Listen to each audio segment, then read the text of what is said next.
Baiklah, berikutnya kita akan masuk mengenai berapa jenis pendekatan clustering ya. Nah, secara umum pendekatan clustering itu ada 3 model ya. Ada yang disebut dengan partitional atau partisi clustering, ada bentuk hierarki clustering, ada yang berbasis density ya atau density base. Nah, kita akan lihat beberapa perbedaan antara partisi, hierarki, sama density base. Nah, yang pertama untuk model yang partisi atau partitional clustering, biasanya kita melakukannya itu membuat partisi dan evaluasi berdasarkan kriteria tertentu. Nah, misalkan dengan meminimumkan sum of square error-nya ya.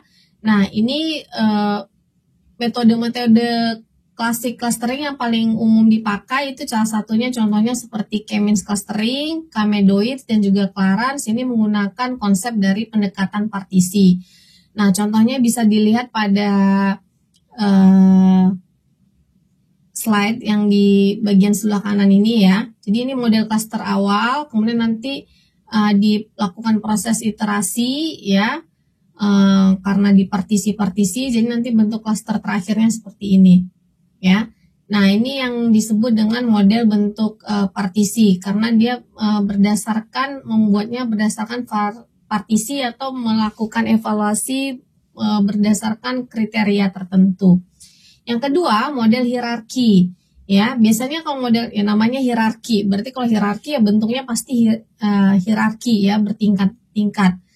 Nah, biasanya bentuk struktur hierarki ini menggunakan kriteria tertentu ya, apakah nanti ada modelnya single linkage ataupun complete linkage ataupun average linkage. Nah, ini nanti akan kita pelajari setelah ini ya.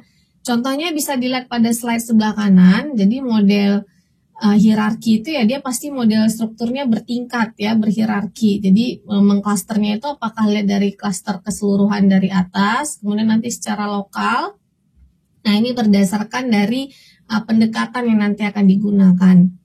Kemudian yang ketiga berdasarkan dari density base ya atau pendekatan non parametrik.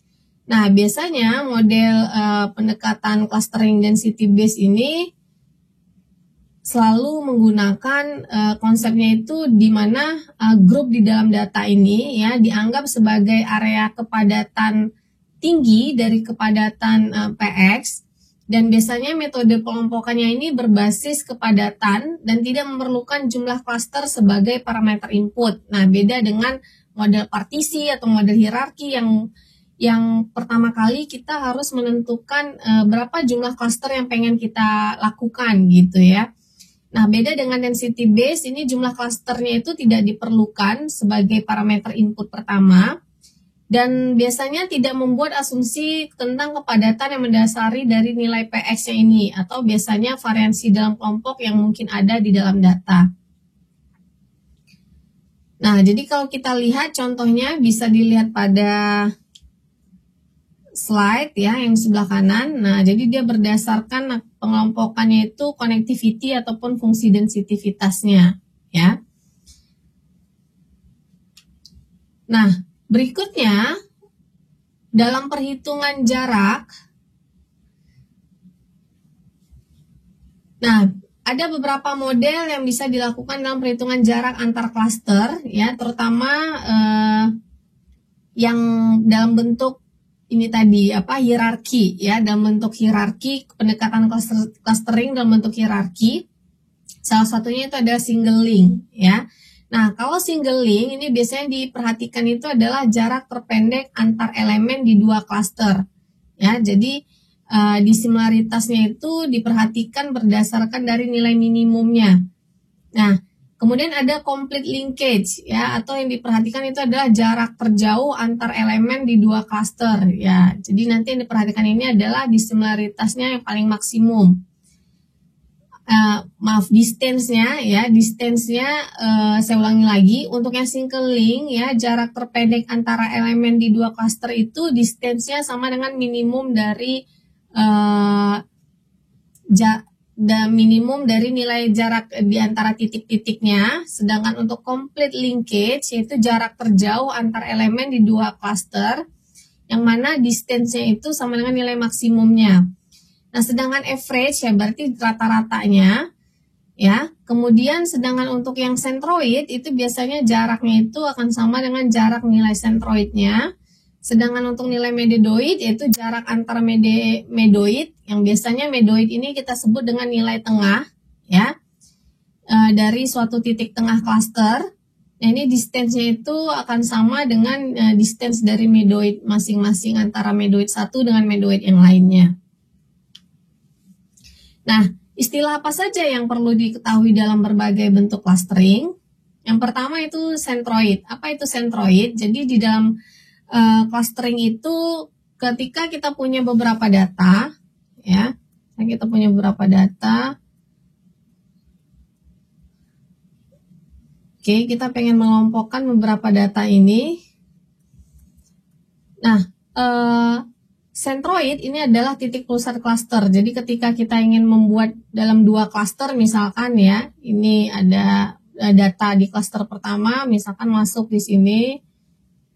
Di data di klaster kedua misalkan. Nah, centroid itu adalah titik pusat klaster. Jadi titik pusat, misalnya titik pusat di klaster ini itu berada di titik data mana. Nah, itu yang disebut dengan centroid. Nah, sedangkan jarak itu merujuk jarak antar anggota untuk menentukan data itu masuk ke klaster yang mana. Jadi misalkan kita udah tahu centroid data, ya, ini centroid data cluster 1, ini centroid cluster kedua. Kemudian ada data lain, ya, ada data yang lain. Nah, masing-masing data ini akan dihitung jaraknya terhadap centroid di cluster 1 dan juga centroid di cluster kedua. Nah, kira-kira yang paling mendekati itu dia masuk kemana? Nah, ini biasanya penghitungan jarak ini bisa pakai yang tadi, apakah pakai Euclidean, Manhattan, ataupun Hamming atau Minkowski. Nah, ketika dia lebih dekat, nilai jaraknya lebih kecil, berarti dia akan masuk ke dalam cluster yang memiliki jarak titik data tersebut dengan centroid tersebut yang paling kecil. Nah, kemudian ada seeds. Seeds itu adalah angka random dalam membangkitkan cluster. Nah, ini biasanya nanti dipakai pada saat menggunakan beberapa metode clustering yang sering digunakan untuk menginisialisasi cluster yang pertama kali yang pengen dibuat. Kemudian similaritas yaitu pengukuran jarak kemiripan dan similaritas pengukuran jarak perbedaan. Kemudian ada tentang hierarki, ya. Jadi biasanya kalau model hierarki ini dia tipenya ada dua. Ada aglomeratif atau yang disebut juga dengan pemusatan dan juga ada divisif atau yang disebut juga dengan penyebaran. Nah, dalam metode aglomeratif ini biasanya setiap objek atau observasi dianggap sebagai sebuah klaster tersendiri. Nah, dalam tahap selanjutnya klaster-klaster ini nanti akan digabungkan menjadi satu klaster baru, demikian juga seterusnya, ya. Beda dengan metode divisif, yang mana klaster yang besar terdiri dari semua objek atau observasi dan biasanya yang paling tinggi ketidakmiripannya ini kita pisahkan, ya, atau kalau misalnya disimilaritasnya paling besar itu nanti dipisahkan. Nah, kalau yang modelnya non hierarki ini kebalikan dari metode hierarki. Jadi metode non hierarki ini tidak meliputi proses tree-like construction, jadi tidak ada proses seperti tree gitu ya. Jadi dia hanya menempatkan objek-objek ke dalam klaster sekaligus, kemudian nanti terbentuk sejumlah klaster tertentu. Nah, di dalam tahapan pertamanya itu biasanya kita memilih sebuah klaster yang ada sebagai inisial klaster pusat, dan ini biasanya bisa ditentukan secara random ataupun dengan beberapa metode, ya. Dan biasanya semua objek dalam jarak tertentu itu ditempatkan pada klaster yang terbentuk. Nah, contohnya apa? Ini biasanya tadi, contohnya partisi, ya, model partisi. Kemudian nanti akan dipilih klaster selanjutnya dan penempatan dilanjutkan sampai semua objek yang ditempatkan. Nah, biasanya objek-objek ini akan ditempatkan lagi jika jaraknya lebih dekat pada klaster lain daripada klaster sebelumnya atau daripada klaster asalnya. Nah, jadi kalau model non hierarki ini tidak ada proses tree di situ, ya, tidak seperti hierarki. Jadi dia melakukan pengelompokan objek-objeknya dilakukan secara sekaligus, dan ini biasanya dipakai dalam bentuk salah satunya itu seperti K-means clustering dan sebagainya. Baiklah, untuk berikutnya kita akan masuk kepada sesi dari beberapa penerapan clustering ataupun metode clustering yang sering digunakan.